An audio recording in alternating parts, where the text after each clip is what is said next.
एक बार की बात है, गौतम बुद्ध अपने शिष्यों को जिंदगी से जुड़ी अच्छी बुरी चीजों का ज्ञान दे रहे थे। सभी शिष्य उनकी बातों को बहुत ध्यान से सुन रहे थे। उन सभी में एक शिष्य ऐसा था जिसे प्रश्न पूछने की बहुत आदत थी। वो उठकर गौतम बुद्ध के पास गया और उनसे बोला, आप हमें जिंदगी के बारे में जो कुछ सिखा रहे हैं उस सब का क्या फायदा, क्योंकि हम में से बहुत से बच्चों को यह भी नहीं पता कि हमारे जीवन का मूल्य क्या है और ये जीवन हमारे लिए कितना कीमती है। पहले आप हमें ये बताइए कि इस जीवन का मूल्य क्या है।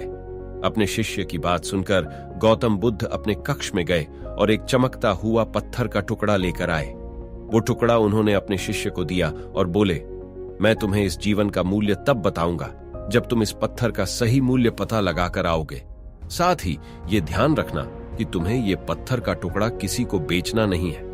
गौतम बुद्ध की बात मानकर वो शिष्य बाजार की तरफ चला गया और बाजार में सबसे पहले उसकी नजर एक फल बेचने वाले पर पड़ी और उसने वो पत्थर उस फल वाले को दिखाया और बोला, इस पत्थर के बदले आप मुझे कितने फल दे सकते हो? फल वाला बोला, ये पत्थर कुछ खास तो नहीं है, लेकिन फिर भी इसके बदले में तुम्हें 10 केले दे सकता हूं। वो शिष्य उस पत्थर को लेकर आगे चला गया। फिर उसे एक सब्जी वाला मिला। शिष्य ने उस सब्जी वाले से उस पत्थर की कीमत पूछी। सब्जी वाले ने उस पत्थर को ध्यान से देखा और बोला, इस पत्थर की कीमत के बदले में तुम्हें ज्यादा से ज्यादा एक बोरी भरकर सब्जियां दे सकता हूं। इसके बाद वो शिष्य उस पत्थर को लेकर एक सोने के व्यापारी के पास गया। उस पत्थर की टुकड़े की चमक देखते ही उस सुनार ने उसकी कीमत 100 सोने के सिक्के लगाई। शिष्य ने वो टुकड़ा बेचने से मना किया तो वो सुनार उसके बदले 200 सोने के सिक्के देने को भी राजी हो गया, लेकिन शिष्य ने वो पत्थर नहीं बेचा। इसके बाद वो शिष्य एक हीरों के व्यापारी के पास गया और उनके सामने उसने वो पत्थर के टुकड़े को रख दिया। उस पत्थर को देखते ही हीरों के व्यापारी ने एक साफ कपड़ा बिछाया, उस पत्थर को उसके ऊपर रखा, फिर उसकी परिक्रमा की और हाथ जोड़कर उस पत्थर को कपड़े में लपेटते हुए वो बोला, तुम जिसे मामूली पत्थर समझकर उसकी कीमत पूछ रहे हो, असल में ये एक बेशकीमती रूबी है। ऐसा रूबी हर किसी को नहीं मिलता। मैं अगर अपना सब कुछ बेच भी दूं तो भी इसकी कीमत नहीं चुका सकता। उस व्यापारी की बातें सुनकर वो शिष्य हैरान हो गया। वो दौड़ा दौड़ा सीधा गौतम बुद्ध के पास आया और उन्हें उसने जो कुछ भी बाजार में हुआ वो सब बताया। उसकी अचरज भरी बातें सुनकर गौतम बुद्ध बोले, तुम्हारे सवाल का जवाब इस रूबी की कीमत में ही छिपा है। हमारा जीवन भी एक रूबी है। रूबी की तरह यह भी बेशकीमती है, लेकिन हम इस बात को हमेशा नजरअंदाज करते हैं और अपने जीवन का मूल्य नहीं समझते। हम दूसरों को देखकर और उनके जैसा जीवन जीने की कोशिश में अपने जीवन की कीमत को कम कर देते हैं।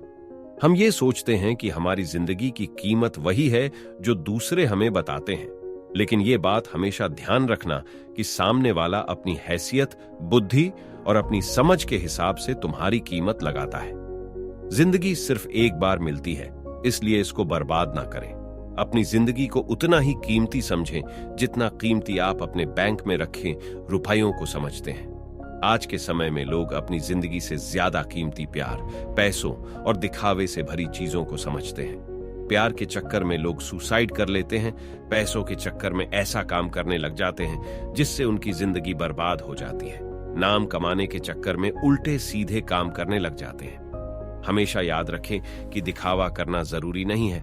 प्यार दोबारा मिल सकता है, पैसा फिर कमाया जा सकता है, लेकिन जिंदगी को फिर से पाया नहीं जा सकता। इसलिए अपनी इस बेशकीमती जिंदगी को अच्छे से जिए, हर पल का आनंद लें। कभी ये ना सोचें कि आप इस दुनिया में किसी काम के नहीं हैं, ना कभी ये सोचें कि आपकी जिंदगी व्यर्थ है। आपके होने या ना होने से कुछ फर्क नहीं पड़ता। जब भी ऐसे नेगेटिव विचार आपके मन में आए तो खुद को बस ये याद दिलाएं कि जीवन एक रूबी है और ये बेशकीमती है। गौतम बुद्ध द्वारा बताई गई मोटिवेशनल स्टोरी कैसी लगी कमेंट में जरूर बताएं और चैनल पर नए हैं तो सब्सक्राइब कर लीजिए ऐसे ही मोटिवेशनल वीडियो देखने के लिए।